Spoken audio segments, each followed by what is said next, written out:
Hello, good afternoon once again to everyone. Thank you very much for the invite. And it's great to be here today. My presentation will be also on the line of what has been talked already in this panel, and I will hopefully will be interesting. I will be discussing on as museum as a creativity catalyst in the new reality. We see for example, from Nemo report on the impact of COVID on museums, we have a lot of information about what is the impact. So my focus is more on what come after. So what can be the museums, which role can the museums play in this new reality, which we all have to build from now on, and whether we like it or not, it's a must. So very briefly, I will introduce Justina. I am leading Economía Creativa. We are a animation lab. We are based in Spain, but we work globally, delivering projects in many countries, but also digitally. We work. We mainly deliver creativity with deep creativity and actionable that creates lasting impact. Our work is structured in 6 key points and 6 key line of services, which is starting from research and strategy, innovative funding projects for example, Asia Euro Foundation feasibility study. You can see the use case in our website. Digital transformation, which is essential, obviously, in the light of COVID at time. Storytelling for communication and influence, which is also in the line also with what has been commented by the ICOM presentation from Armenia, and the need of having trained staff on storytelling, on content creation, etc. And creative speaking and workshops, and creativity for sustainable leadership programs. So how to make this transition, which has been also discussed earlier, and then the new organigram, the new structure of museums, our creativity for sustainable leadership program focus precisely on this point, and on how organizations can spark and scale creativity within their teams and within their ecosystem. So now I'm moving already for what is today focus of my presentation, and very briefly with a space of 1 tweet. So we see that during the pandemic, museums realized audiences demand. So we have seen, I could ask all of you to raise the hand.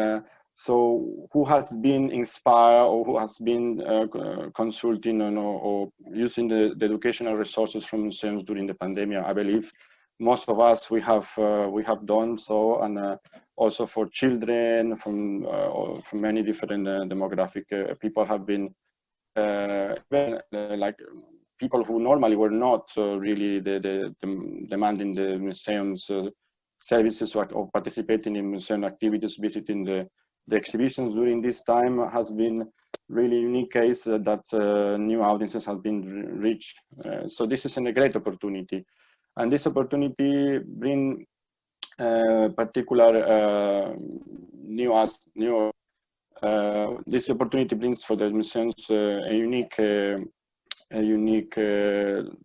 challenge, as well as opportunity in the new reality, which is to be the catalyst for creativity and also for well-being, sustainability. And in order to do so, the museums need to develop the digitization, but also develop new business models. And about these 2 key ideas, the digitalization and new business models, we're going to talk at the end of the presentation. So my presentation is structured in 3 key areas. So I'm drawing mostly the ideas from a study mapping creativity in the European Union, which I will talk very briefly. The legacy versus creative societies, which is coming out from this study, how societies more, in which creativity is more advanced, so how this develop certain characteristics which are relevant can be relevant for museums, as I will be presenting, versus the societies in which are more behind in terms of developing creativity and sustainability. And then how this, the last part will be how museums how this analysis can be applied to museums, or how museums can be a creativity catalyst in the new reality. So this study, mapping creativity in the European Union, is aimed to answer a few questions. So it was a study I carried out and conceived before the outbreak of coronavirus here in Spain. So it was not really designed as a response of COVID outbreak. However, the writing of the report has been of course taken during this confinement. So it has been at some point a creativity coming out from COVID time, and the report do questions such as where and why talent emerge in European Union, and which are the circumstances that enable creativity to flourish, and why certain territories, certain countries have more creativity, more innovation, etc., than others in Europe. So the key idea from the report is that creativity is the source of value and fulfillment in the fourth industrial revolution. And it's not just the most important skills that CEOs in businesses and business leaders are in shortage of and in high demand for across industries, but creativity is also the necessary trait for any person, and here also for museums of any institutions, in order to adapt and to cope with the every time more complex and dynamic challenges and uncertainties of the 21st century reality at every level. So as we will see during the presentation, creativity is the way to reconfigure life and work, even citizenship in this new reality. It can be really a catalyst for the reconfiguration of our lives. So the study was, for this study, I constructed a creative talent in workplaces index and a creative society index for the European Union countries, in this case, including for the period analyzed, including also the UK. And these both indexes, the creative talent in workplaces and the creative society index, were put in relation and studied the correlation with more than 25 socioeconomic and sustainability indicators. For example, in terms of economy and business, has been analyzed the creativity and creative talent index in relation with the business's growth, with the global competitiveness index, with the entrepreneurship index, for example. In terms of human development, then it has been analyzed education, equality, and territorial cohesion and happiness index, but of course also social mobility and gender equality. And in terms of digitization, in the report analyzed the platform economy and its relationship to creative talent and skills, and in digital economy and society index. And in terms of sustainability, there has been analyzed the creativity and its contribution to the Sustainable Development Goals. So this has plotted the analysis, has plotted a picture of Europe in terms of the different speeds in the European Union, in terms of creativity in both in workplaces and at the societal level. The Scandinavian countries leading together with the Western Europe, and then a little bit behind them are the Central and Eastern Europe and Southern Europe, as you can see in this map. So what come up from the analysis is two speeds in society, or two actually stages in society: the legacy, what I call the legacy, and the creative societies. So in terms of the legacy economies and societies and these new creative societies, what I have seen is the importance of the skill and learning, as you can see in the y-axis, and the productivity and the digitization level. So the economies and the countries in which the creativity is more already advanced and are the countries in which both in the workplaces and at societal level, in which there is higher level of digitization, there are higher productivity, and also better indexes in terms of better indicators in terms of education at any level, particularly in lifelong learning education. And also the complexity and the dynamism of the society is, these societies are more prepared to deal with complexity and with dynamism. So what is, you can see in this slide is an evolutionary shift. I don't know if you can see the mouse, but this evolutionary shift is it's what it makes really the difference between the societies in which creativity is already more advanced, in opposite with the legacy economies and societies in which they are behind. And what characterizes also the creative societies is that creativity is part of the citizenship, so citizens are more actively involved in shaping policies. There is more participatory at any level. They are more conceived as a stakeholder. Any kind of policies or projects at any level, at national and local level. It also, workers have more power over their work and their tasks, so that they decide the order of the tasks to perform, to self-manage their work, or, for example, to apply their own ideas at work. And that creativity is part of the lifestyle, so the identity is not so much dependent of roles, but also of the creativity is part of the people's lifestyle. And one of the key points in this evolutionary shift is also to understand that digital and physical reality are already embedded, so they're already connected. And this is the essential point also we will see for museums, that now with the COVID have developed or have been pushed to develop or to pay more attention to their marketing teams, to the online presence, etc. But they have to understand that this needs to be already part of the physical. The online need to reflect the physical experience, but the physical experience need to also be combined with the digital. For example, as simple as nowadays you cannot get leaflets in the museums about the exhibitions because of COVID restrictions. So you can download, for example, the material online. So you can already plan your visit and have the information for your visit to an exhibition before actually even being into the actual building. So that's the essential point in this evolutionary shift, which is also the active living and citizenship.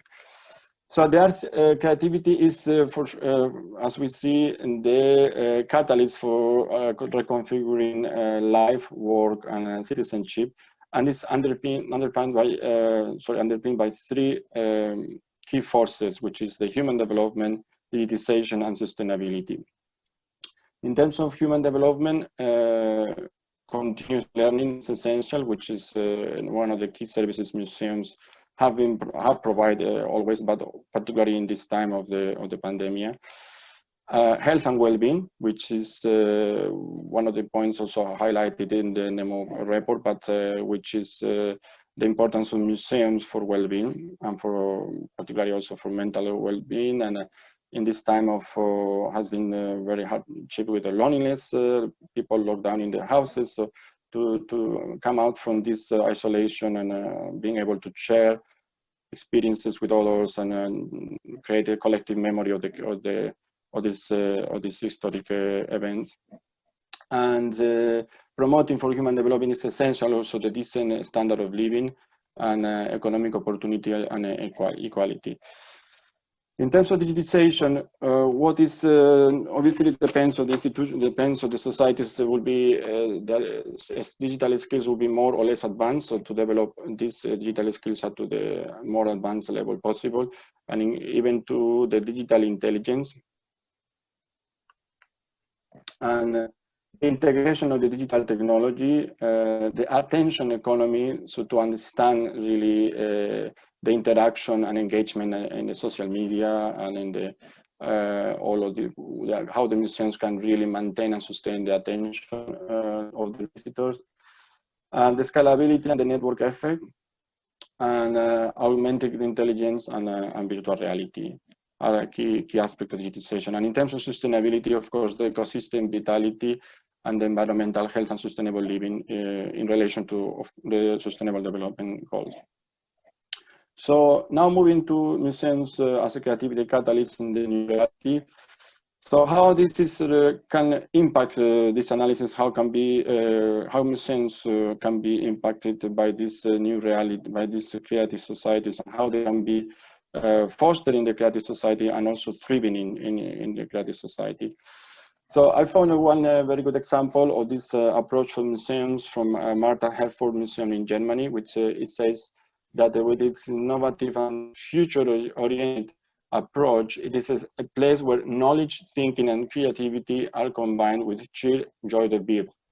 This is where questions about the present meet the ideas of tomorrow. So, and that's why I put together in a similar way than I did for the creative societies, this infographic, this chart, in which you can see in the x-axis the future and the past orientation, and in the y-axis the passive approach, or more rigid structure, versus the agility and dynamic approach on the resilience of the museums. So this is basically what is the challenge now for museums, whether to try to be back to kind of the back to normal, let's say, which is not going to be really possible, because obviously the COVID has disrupted very fast everything in the economy. So, or go towards the future and try to build this new reality with an agile organization, which will focus in the staff, focus in training and scaling and sparking and scaling creativity in the organization and throughout the whole ecosystem, and focusing on human development and digitization, of course, and the sustainability of the institution itself, and sustainability in terms of the environmental impact. So, and this reimagine the future, the museums for the new reality need to be focusing on people at the center, and how the staff and the stakeholders and the community's creativity and resilience is fostered and encouraged, and with connected with these three key elements: the human development, the digital transformation, and the sustainability. So in terms of human development, it's essential also to highlight now the museums as economic actors. And so what is the impact of the economic impact of museums? How the museums can contribute to the community economic development. This is another key aspect for maintaining, so to highlight also museums are essential for the human lives, but also essential for the communities and for the local thriving of the economy, and to promote diversity and equality. And a very, very key area in which museums can develop new services and new offerings, and is the relation of the museum and well-being. So how museums contribute to well-being. And in terms of sustainability, it's essential to measure as well how the museums contribute to the Sustainable Development Goals, and how they advocate for sustainable living and reversing the climate change. So these elements, these three key elements, have been part of the museum's strategies. However, now it has to be part of their identity. And that's what I think is essential. So like that, museums can, in the new reality, every institution need to make the effort, every institution, every person, for keeping the job, of keeping the, for the institutions, the users, the clients, all the stakeholders, the partners, the funders, etc., need to make sure that they stay relevant and they are crucial, creating a crucial value to each of the stakeholders. And that's also, of course, applied for museums. And in order to stay relevant, it's essential to develop a new business and organizational model, which I highlight 5 key aspects for this new museum's business and organizational model. Embracing creativity strategically. So to spark, the museums have to spark, nurture, and develop creativity, people's creativity throughout the whole organization and beyond. So starting from the staff, no in the staff, so not just focusing on the visitors or the audience, but starting for sparking and developing the staff creativity, also the digital users in the community. Develop agile organizations, so embracing flexibility in tasks, in remote working, in the organization itself, in the outreach. And very important plan nowadays to plan for multiple scenarios. What's happened if it's a new wave of coronavirus? What's happened if many different, if one sponsor is is not able to carry on the sponsorship, etc., etc. So to plan for multiple scenarios is essential for the museums to thrive in the new reality. To develop new success metrics, has been also pointed out by the NEMO report, which I think is essential museums to understand the data is key, and to develop metrics in areas of their contribution, such as creativity, digitization, and sustainability. And assess museums' outputs for society. So which are the service, which is the museums, what museums created to the society. And when I say beyond digital, is digital need to be already kind of part of the strategy of the museums for sure. It's almost taken for granted. So what is essential is to understand how to embed the physical and digital experiences effectively, and make sense of the digital data, and engage and co-create with audiences and visitors. And lastly, innovative funding. So all of the institutions need to understand that obviously in this demanding scenario, it's essential to for an institution survival to develop innovative funding strategies. And thank you very much. That's it. So if you have any question, we'll be very happy to answer to you. Thanks very much, everyone. Thank you very much, Antonio.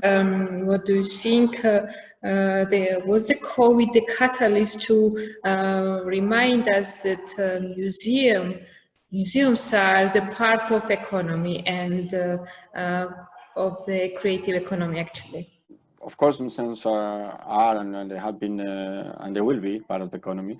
But I think what's happened or what has been happening in many cases, particularly in museums in very touristic areas, or very big, the big league of museums, that they were focused in many cases. I think there was an imbalance between tourism, cultural tourists, and local community. So I think there was not really properly balanced by the museums themselves.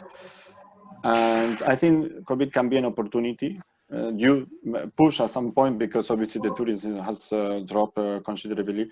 So there might be push to engage more with the local community, and this can be a way to also make the museum more visible for the local community, for the stakeholders, for the city halls, for every for the businesses, etc. How they can engage more with the museums, and how they can make their activities more visible, how the museums can contribute to in a more active way to the city revitalization. Because that's another part which I highlighted also in the presentation, but the COVID has highlighted this, that the people needed in these institutions to some institution that can make sense of what is happening, some institution in which they can find some online, or now when it's possible again back to visit. So places in which this kind of third places, this kind of places, or online or in a physical buildings, that you can connect with the self-actualize yourself, let's say, So this is a vital element for the economy, and I think this. So the museums have to concentrate in which is the output for society in order to make that economically relevant their activities, and engage with the local community. What is a general lesson, actually, what we learned from this pandemic? Many of the things were already, many of the things that COVID has pushed for museums for everyone in reality, they were already latent in the society already. So digitization was necessary, was a need already. So this, which has made this push, like accelerated the process exponentially. But and the many other elements, because I in fact, the data for my study are from 2016, 2017, so it depends on the indicators. So it means it's not really just because of COVID. So COVID has accelerated this process. So I would say the lesson is to the need of, in the nowadays time, to constantly reinvent the institutions and the organization, businesses, everyone. So the need of constantly learning, so to develop learning organizations and agile organizations. Yeah. Thank you.